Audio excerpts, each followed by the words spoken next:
team, we are back today. We are looking at how to calculate the half-year convention MACRS depreciation numbers.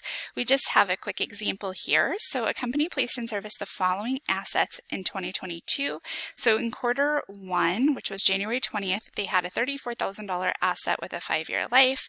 On quarter three, August 23rd, they had a $57,000 asset, again with a 5-year life. And then quarter four, October 3rd, a $1,000 7-year life. There's a separate video explaining half year versus mid-quarter. If you already watched that video, you can maybe easily tell that only $1,000 in quarter four out of this whole total would be less than 40%, and that's what pushed us into half year. So they want us to calculate depreciation for 2022, which is the year it was placed in service, and then they also want us to calculate depreciation for 2025, a couple of years out.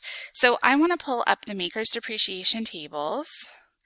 And these come from an IRS publication, so you will need to be careful if you pull them from the publication. You can see right here they come from Pub 946. They do release a new publication every year, but it's always the same. It's always the same. It's been the same since the major tax rewrite in 1986. So I guess that's not always, but it's been a long, long time. So I just usually will do a Google search and see, did anything change in the tax code? And then sometimes I'll reuse my old tables.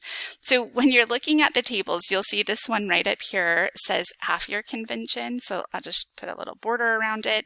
You do want to be careful that you're not accidentally getting into a different one. So if you look down here, you can see this is the mid-quarter, first quarter convention. And then if you scroll down, you can see the rest of the tables are there. So we're going to focus here on the half-year convention. We have the years down here on the left. So these years are when the asset itself, which year of depreciation we're in of the asset. And then these tables up here, so these years, this year indicates what the useful life of the asset is. So for example, for our first one, we have a 5-year asset, and so that is the column that we're going to use rather. So if we jump back over here, we have this. I'm going to just copy this, I think, and scooch it right down here, and then I'm just going to add to it. So what we're going to do is take the next column we really want to take is the table, the MACRS table percentage, and then we're just going to multiply the percentage out to get our current year depreciation. So I'm just going to add those couple of cells, and then we'll do a total when we're done here. So for the first one, we have this 5-year asset. We're calculating depreciation in the first year, 2022. That's the first year. So I'm going to jump back over here and see what is depreciation in the first year of a 5-year asset. So we'll be right here in a 5-year, and the first year is 20%. So 20%. So over here, we're going to put 0.2, that's 20%. And I'm going to fix my Excel so that you can see that it is indeed 20%. And then we're going to take the cost, total cost, and multiply by the 20%. And that gives us current year depreciation. The table is automatically adjusting for it to be half of a year of depreciation, so you don't have to do anything fancy. The table does all the hard lifting for us, which is amazing. So then for this second asset, it's really the same thing. So it's a 5-year asset. It's the first year of the asset, so 5-year, year one, that's still going to be 20%. So this is going to be 0.2, and we're going to just carry this down. So this is going to be 57,000 times the 20%. And then for the last one, we have a 7-year asset in the first year. So we're just going to scooch this little box over. Maybe if I can grab it. Nope, we're going to delete it and draw a new one. So we're going to take a 7-year asset in the first year. So we're just going to slide over a column, and that's going to be 14.29%. So this is going to be 0.1429. And that means we're going to take this and we're going to multiply it by the total cost, and that's going to give us depreciation for that asset. So when you're done, you're going to just add all of those together, and this will give you total depreciation for the whole year of $18,342.90. We could format all of these so they look the same.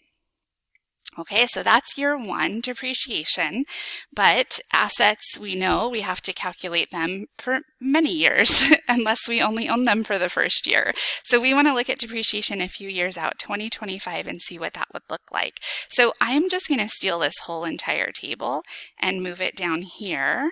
And then I'm going to take out these percentages and plug in new ones. So for 2025, we placed these assets in service in 2022. So let's focus on this 5-year asset first. So we're going to jump back over to the table.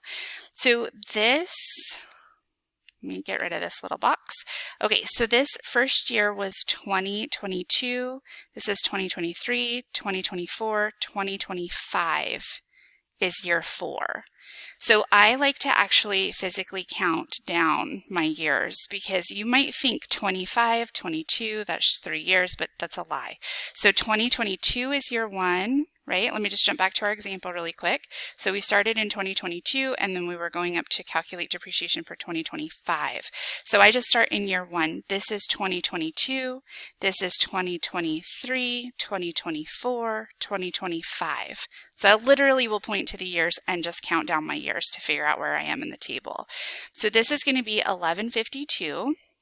So this is 0.1152. And same thing for the next asset, right? Because they're both 5-year assets, so they're treated exactly the same.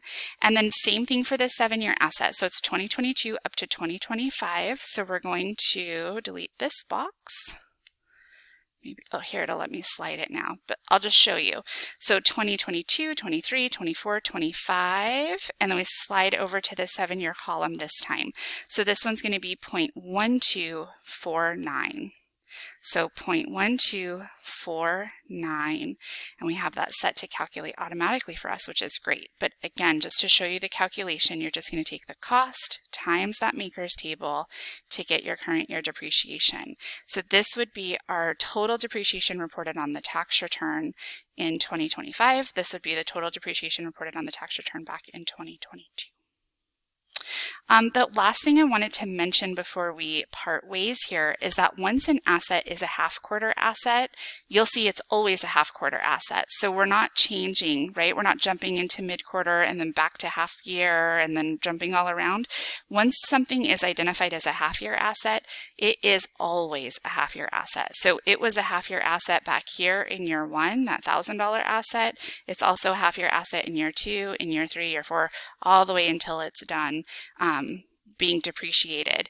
You'll see that it goes into 8 years, and that's because we do half of a year in the first year and then half of a year in the last year. So it's really 7 years, but split half and half, which will lead to 8 years. Same thing for 5, goes over 6 years. So because it's half year, right? So it's really splitting that 1 year into 2 parts.